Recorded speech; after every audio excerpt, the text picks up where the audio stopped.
Insulin എന്ന ഹോർമോണാണ് രക്തത്തിലെ ഷുഗറിന്റെ അളവ് കുറക്കുന്നത്. ഇത് നമുക്ക് എല്ലാവർക്കും അറിയുന്ന ഒരു കാര്യമാണ്. എന്താണ് ഈ ഇൻസുലിൻ? ഇൻസുലിൻ എങ്ങനെയാണ് ലോക്കും കീയും പോലെ പ്രവർത്തിച്ച് നമ്മുടെ രക്തത്തിലെ ഷുഗറിന്റെ അളവ് കുറക്കുന്നത്? അതുപോലെ ഇൻസുലിൻ റെസിസ്റ്റൻസ് എന്ന് പറഞ്ഞാൽ എന്താണ്? ഇതാണ് നമ്മൾ ഇന്ന് നോക്കാൻ പോകുന്നത്. ഞാൻ doctor Suhara, consultant physician, Medzone diabetic care centre, Cherpulassery. ആദ്യം എന്താണ് ഈ ഇൻസുലിൻ? ഇൻസുലിൻ എന്ന് പറയുന്നത് നമ്മുടെ പാൻക്രിയാസ് എന്ന് പറയുന്ന ഒരു ഗ്രന്ഥിയുണ്ട്. ആ ഗ്രന്ഥിയിൽ നിന്ന് ഉൽപ്പാദിപ്പിക്കപ്പെടുന്ന ഒരു ഹോർമോൺ ആണ്. ഇത് നമുക്കറിയാം. എങ്ങനെയാണ് ഇൻസുലിൻ പ്രവർത്തിക്കുന്നത്? ഇൻസുലിൻ എങ്ങനെയാണ് പ്രവർത്തിക്കുന്നത് എന്ന് ചോദിച്ചാൽ, ഇൻസുലിൻ ഒരു പൂട്ടും താക്കോലും പോലെയാണ് പ്രവർത്തിക്കുന്നത്. ലോക്ക് ആൻഡ് കീ മെക്കാനിസം എന്ന് പറയും. രക്തത്തിലെ ഷുഗറിന്റെ അളവ് കൂടുന്നതനുസരിച്ചിട്ട് പാൻക്രിയാസിൽ നിന്നുള്ള ഇൻസുലിന്റെ ഉൽപാദനം കൂടുന്നു.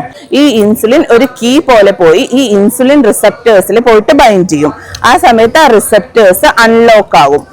അതിന്റെ ഭാഗമായിട്ട് ഷുഗർ രക്തത്തിൽ നിന്ന് ഈ മസിൽസിലോട്ടും ലിവറിലോട്ടും എല്ലാം നീക്കം ചെയ്യും.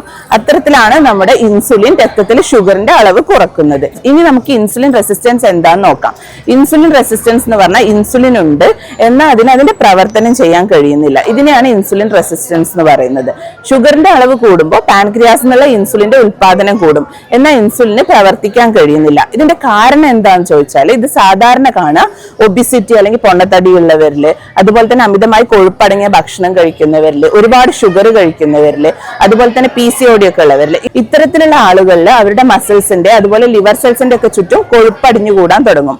അപ്പൊ ഇൻസുലിന് പോയിട്ട് ഇൻസുലിൻ റിസപ്റ്റേഴ്സിൽ ബൈൻഡ് ചെയ്യാൻ പറ്റാത്ത അവസ്ഥ വരും. ഇൻസുലിന് പോയിട്ട് ഇൻസുലിൻ റിസപ്റ്റേഴ്സിൽ ഒട്ടിപ്പിടിക്കാൻ കഴിയുന്നില്ല. ഇതിന്റെ ഭാഗമായിട്ട് ഇൻസുലിന് അതിന്റെ പ്രവർത്തനം ചെയ്യാൻ കഴിയാതെ വരും. അതിന്റെ ഭാഗമായിട്ട് രക്തത്തിലെ ഷുഗറിന്റെ അളവ് കൂടാൻ തുടങ്ങും. ഇതിനെയാണ് ഇൻസുലിൻ റെസിസ്റ്റൻസ് എന്ന് പറയുന്നത്. ഇൻസുലിൻ ഉണ്ട്, പക്ഷെ ഇൻസുലിന് പ്രവർത്തനം ചെയ്യാൻ കഴിയുന്നില്ല. ഇതാണ് ഇൻസുലിൻ റെസിസ്റ്റൻസ്.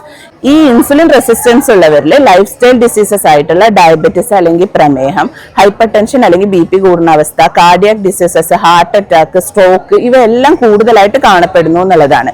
സോ നമ്മുടെ ഇൻസുലിൻ റെസിസ്റ്റൻസ് ആണ് ഈ ലൈഫ് സ്റ്റൈൽ ഡിസീസസ് ഒക്കെ ഉണ്ടാവാനുള്ള ഒരു കീ ഫാക്ടർ. ഈ കാരണങ്ങൾ കൊണ്ട് തന്നെ നാം എല്ലാം ഇൻസുലിൻ റെസിസ്റ്റൻസ് എന്ന് പറഞ്ഞ ഒരു അവസ്ഥ വരാതിരിക്കാൻ ശ്രദ്ധിക്കേണ്ടതാണ്. ഇതിനു വേണ്ടി നാം ഡെയിലി വ്യായാമം ചെയ്യുക, അതുപോലെ കൊഴുപ്പടങ്ങിയ ഭക്ഷണ പദാർത്ഥങ്ങൾ പരമാവധി കുറക്കുക, ജങ്ക് ഫുഡ്സ് പരമാവധി കുറക്കുക, വെള്ളം ധാരാളം കുടിക്കുക, എക്സസൈസ് ചെയ്യുക. ഇതെല്ലാം ചെയ്ത് ഇൻസുലിൻ റെസിസ്റ്റൻസ് എന്ന് പറഞ്ഞ ഒരു കാര്യത്തിൽ നിന്ന് രക്ഷപ്പെടാൻ നാം എല്ലാവരും ശ്രദ്ധിക്കേണ്ടതാണ്. എല്ലാവരും ഈ ഇൻസുലിൻ റെസിസ്റ്റൻസിനെ കുറിച്ച് അറിഞ്ഞിരിക്കുക. ഇത് ധാരാളം ആളുകളിലോട്ട് ഷെയർ ചെയ്തെത്തിക്കുക.